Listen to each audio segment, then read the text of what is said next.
Yo, what is going on, NFL fans? Welcome back to a brand new episode of the Jay All Day NFL Show. If you're new to the channel, my name's Jay. I'm a former Bleacher Report writer turned YouTuber, closing in on 15,000 subscribers. Today, we're going to talk about the Atlanta Falcons. They don't got a ton of picks in this draft, but they really need to hit home runs with the limited picks that they have. So we're going to do a full 7-round mock draft for the Atlanta Falcons. Let's get into it. All right, Falcons fans, take a look at your screen right now. This is how the draft board fell to us at 15. And if you take a look, we only have a 1, a 2, a 4, and then 2 7s. No 3rd round pick. No 5th round pick. No 6th round pick. So we got to hit home runs with these selections, right? All right, Falcons fans, do me a huge favor. Hit that like button and subscribe to the channel for more NFL updates. Okay, Falcons, edge is a huge priority. We got some good names on the board. James Pierce Jr. and Donovan Ezeraku. Two really, really good players, man. Ezeraku is an absolute freaking beast, right? A lot of people went Mike Green to them, but he went to the Cowboys at 12, right? The Falcons definitely need an edge defender for sure. Donovan Ezeraku is extremely talented. Walter Nolan, another guy I really, really, really like. Shamar Stewart is a freak athletically. Like an athletic freaking machine, Falcons fans. You know, a guy like Jalen Walker could even be in the mix, right?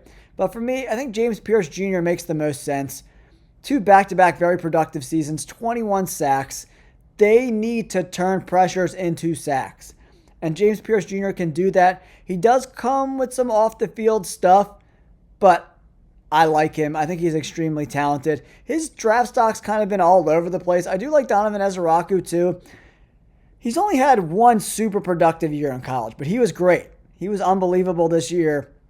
Super talented, right? Very, very, very impressive stuff. I like Donovan Ezeraku. But I'm going to go James Pierce Jr. to the Falcons. I need edge help. I need linebacker help. I need it all. James Pierce Jr. fills that void, in my opinion. Now, in the 2nd round, we're up 46 overall, right? Quarterback could definitely be in play here. You know, wide receiver, they need a center, they need a linebacker. Demetrius Knight, Savon Revel, the cornerback, very talented guy as well. We went James Pierce Jr. in round 1. You know, they could definitely use some safety help probably as well, you know. The cornerback position always could be upgraded, in my opinion. The Falcons, they're a team that needs talent everywhere, right? They need talent any which way they can get it. They got their edge defender in James Pierce Jr. You know, I think safety definitely makes some sense. You know, let's take a look and see what the safeties look like on the board here. Safety definitely makes some sense. You know, Kevin Winston Jr. is on the board. He's coming off an injury, but he's really, really, really impressive. Ransom and Makuba are all on the board, but they're kind of a stretch, right? You might be able to sneak one of those guys at 118 possibly, but a guy like Savion Revel, he's not going to be available. You know, I'm taking a cornerback here.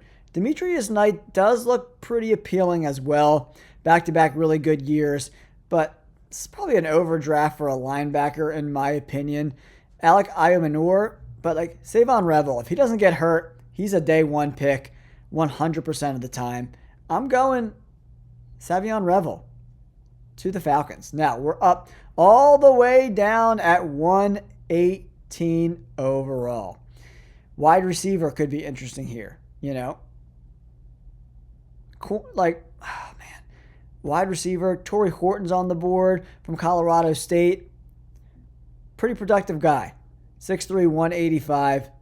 You know, contested catch rate and a catch percentage above 92%, 86th percentile in contested catches. I think Torrey Horton could be a great pick here for them in this spot. You know, Peebles I like as well.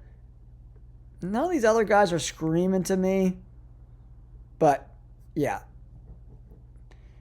Oh boy, what do we do, Falcons fans? Let me know in the comments below. What would you do with this 4th round pick? Baishal Tootin is on the board as well, but they got Bijan Robinson, so that is completely unnecessary, right? So Peaks is on the board, Riley Leonard, Mello Dodson, going through some of these names. Torrey Horton goes to the Falcons in the 4th round. All right, Falcons fans. Now, we don't draft again until the 7th round.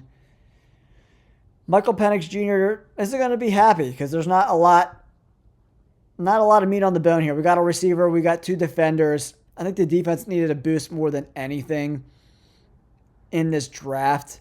Now we're up in the 7th round. I want to bring in some. They got a pretty good offensive line. But offensive line depth, Holland Pierce from Rutgers, I like him. That's a great pick. Can swing all over the place.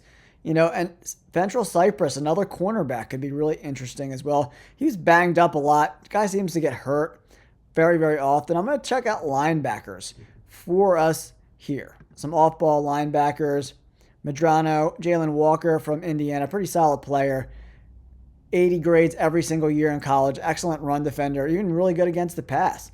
Played in the box, in the slot, on the D-line. Played a little bit everywhere. We're going to add some help to this linebacker room, Falcons fans. Like I said, we don't have a lot of picks, but we made the best of them. We got an edge defender. We got a cornerback. Savon Revel, he's going to be special, man. Torrey Horton, I like that pick as well. Holland Pierce, the tackle. And then the linebacker, Jalen Walker in the 7th round. Falcons fans, thank you so much for tuning into this video. I know there's not a lot to go over because they only have 5 picks this year. But I'm really looking forward to Michael Penix Jr. in year 2. Hopefully Drake London can stay healthy. They can get Bijan Robinson cooking. And then this defense can play a little bit better. That's why I wanted to do defense heavy. Linebacker, corner, edge. They were terrible at getting to the quarterback last year. We needed some help there. And, edge and corner, it's kind of, they work symbiotically, right? If good corners can help pass rushers get there, and pass rushers make cornerbacks' life easier. All right, guys, thanks again. Jay All Day Sports Show. Hit that like button and subscribe. Peace.